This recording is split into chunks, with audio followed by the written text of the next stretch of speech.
BSSC का इतिहास देखें तो बिना आंदोलन का बीएसएससी कुछ नहीं करती है। बीएसएससी प्रथम इंटर स्तरीय बहाली की काउंसलिंग से संबंधित नोटिस जारी नहीं किया जाता है तो फिर एक सप्ताह के बाद अगले सप्ताह 20 से 25 सितंबर के बीच हम लोग एक बड़ा आंदोलन करने के लिए मजबूर होंगे और इसके लिए सिर्फ और सिर्फ बीएसएससी ही जिम्मेदार होगी।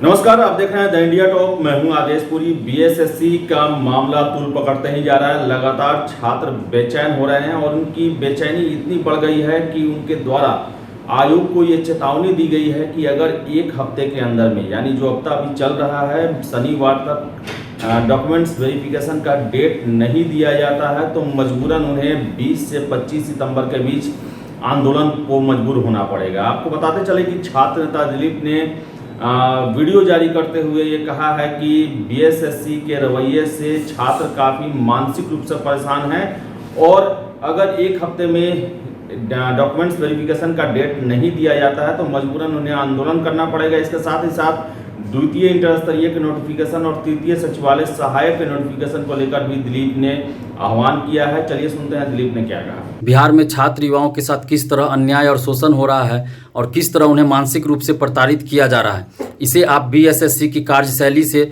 अच्छी तरह समझ सकते हैं। बीएसएससी प्रथम इंटर स्तरीय बहाली 2014 में आई थी और 7 साल बीत जाने के बाद भी ये बहाली पूरी नहीं हुई है। और दूसरी तरफ 2014 के बाद बीएसएससी ने तृतीय स्नातक स्तरीय एवं द्वितीय इंटर स्तरीय बहाली अभी तक नहीं निकाला है, यानी कि 7 साल के बाद भी कोई वैकेंसी नहीं आई है और 7 साल बीत जाने के बाद भी प्रथम इंटर स्तरीय बहाली पूरी नहीं हुई है। और प्रथम इंटर स्तरीय बहाली के माध्यम से 13,120 युवाओं को सरकारी नौकरी मिलनी है और 50,000 से ज़्यादा परीक्षार्थी मानसिक रूप से तनावग्रस्त है, मानसिक रूप से वो लोग प्रताड़ित हो रहे हैं और काउंसलिंग का इंतजार कर रहे हैं। बीएसएससी का इतिहास देखें तो बिना आंदोलन का बीएसएससी कुछ नहीं करती है।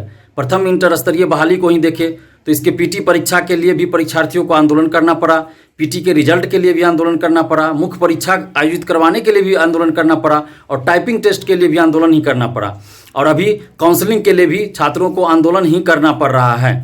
और इन 7 सालों में हजारों ऐसे अभ्यर्थी हैं जिनकी उम्र समाप्त हो चुकी है, वो कहीं भी सरकारी नौकरी के लिए आवेदन नहीं दे सकते हैं और मानसिक रूप से 50,000 से ज़्यादा परीक्षार्थी परेशान हैं, तनावग्रस्त हैं और बीएसएससी सुस्त रवैया अपना रही है और काउंसलिंग का डेट घोषित नहीं कर रही है। हम बीएसएससी के सचिव और अध्यक्ष महोदय से आग्रह कर रहे हैं, उनसे विनती कर रहे हैं कि एक सप्ताह के अंदर प्रथम इंटर स्तरीय बहाली के काउंसलिंग से संबंधित आप नोटिस जारी कर दीजिए ताकि परीक्षार्थियों को राहत मिले और उन्हें पता चले कि काउंसलिंग कब होगी। अगर एक सप्ताह के अंदर बीएसएससी प्रथम इंटर स्तरीय बहाली के काउंसलिंग से संबंधित नोटिस जारी नहीं किया जाता है तो फिर एक सप्ताह के बाद अगले सप्ताह 20 से 25 सितंबर के बीच हम लोग एक बड़ा आंदोलन करने के लिए मजबूर होंगे और इसके लिए सिर्फ और सिर्फ बीएसएससी ही जिम्मेदार होगी, क्योंकि परीक्षार्थी 7 साल से इंतजार कर रहे हैं। अब उनके धैर्य की सीमा समाप्त हो चुकी है, अब कितना इंतजार करें। इन 7 सालों में मुख्यमंत्री नीतीश कुमार जी 4 बार मुख्यमंत्री पद की शपथ ले चुके हैं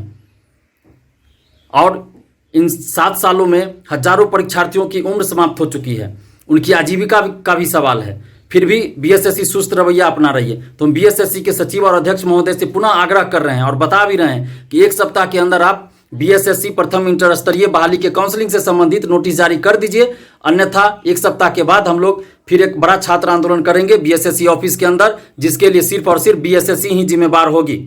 और परीक्षार्थियों से भी हम आग्रह कर रहे हैं कि आप लोग एकजुट होइए और घर बैठे रहिएगा तो कुछ नहीं होगा। आप लोग एकजुट होइए और जब भी आंदोलन का डेट होगा उस डेट पे आप लोग पूरे के पूरे संख्या में जितने भी परीक्षार्थी हैं, आप लोग 50,000 से ज़्यादा परीक्षार्थी हैं, आप खुद सोचिए कि एक दिन अगर आप आंदोलन में आ जाइएगा तो आंदोलन सफल हो जाएगा और काउंसलिंग का डेट घोषित हो जाएगा और तुरंत फाइनल रिजल्ट भी प्रकाशित हो जाएगा। आप एग्जाम देने के लिए 300, 400, 500 किलोमीटर दूर चले जाते हैं, लेकिन क्या आप राजधानी पटना में एक दिन के लिए 2 घंटा के लिए आप नहीं आ सकते आंदोलन में रिजल्ट प्रकाशित करवाने के लिए? आप आ सकते हैं। आप अपनी अंतरात्मा से पूछिए कि क्या आपको आंदोलन में नहीं आना चाहिए? आप आखिर एग्जाम देने 300-400 किलोमीटर क्यों जाते हैं? नौकरी के लिए ही जाते हैं ना। और जब नौकरी के लिए ही आंदोलन हो रहा है कि जल्द रिजल्ट प्रकाशित हो, तो आप क्यों नहीं आंदोलन में आना चाहते हैं? आप आइए। ऐसा देखा गया है कि जब भी आंदोलन होता है तो बहुत कम लोग आते हैं, तो ऐसा अब जब आंदोलन होगा उसमें नहीं होना चाहिए। करो या मरो का आंदोलन होगा, डू और डाई का आंदोलन होगा, उस दिन फुल एंड फाइनल कर देना है जो भी होगा। इसलिए आप लोग जब भी डेट दिया जाएगा आंदोलन का, उस दिन सभी लोग 50,000 से ज़्यादा जो अभ्यर्थी हैं सभी लोग आप लोग आइए।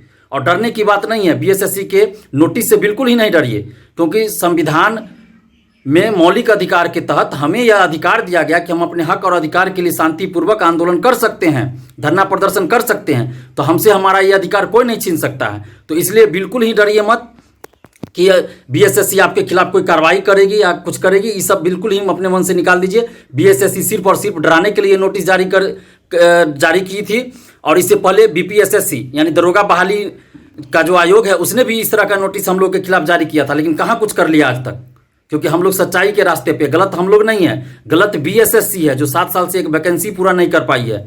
गलत बीएसएससी है, हम लोग गलत नहीं है। तो हम लोग को डरने की क्या जरूरत है। और दूसरी तरफ जो 7 साल बीत जाने के बाद भी कोई वैकेंसी नहीं आई है, सचिवालय सहायक की वैकेंसी नहीं आई है, और इसके अलावा अन्य पदों पे भी जो बहाली आनी है, यानी कि तृतीय स्नातक स्तरीय की जो बहाली आनी है वो बहाली भी जल्द निकाले, और द्वितीय इंटर स्तरीय बहाली भी बीएसएससी जल्द निकाले, क्योंकि इनके पास रिक्तियां आ चुकी हैं विभागों से, फिर भी ये वैकेंसी नहीं निकाल रही है।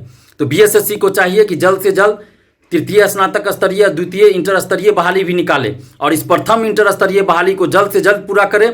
अन्यथा हम लोग एक बहुत बड़ा छात्र आंदोलन करेंगे, जिसके लिए सिर्फ और सिर्फ बीएसएससी जिम्मेदार होगी। और एक सप्ताह के अंदर, इस एक सप्ताह के अंदर बीएसएससी प्रथम इंटर स्तरीय बहाली के काउंसलिंग से संबंधित नोटिस जारी करे, अन्यथा अगले सप्ताह हम लोग एक बड़ा छात्र आंदोलन करेंगे, जिसके लिए सिर्फ और सिर्फ बीएसएससी ही जिम्मेदार होगी। आखिर ये लोग, ये बीएसएससी के अधिकारीगण अपने घर जाते होंगे तो किस तरह अपनी संतान से, अपनी औलादों से नज़र मिला पाते होंगे।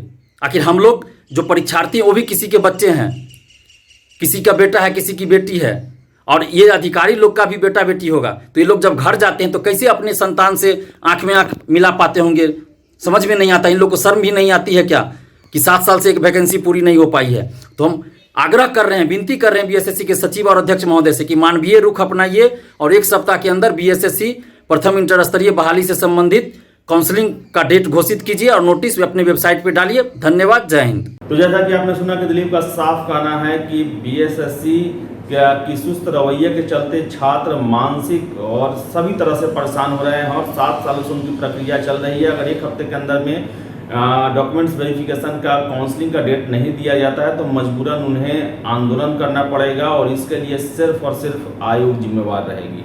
तो फिलहाल इस वीडियो में इतना ही। वीडियो पसंद आए लाइक शेयर करें, हमारे चैनल द इंडिया टॉप को सब्सक्राइब जरूर कर लें। धन्यवाद।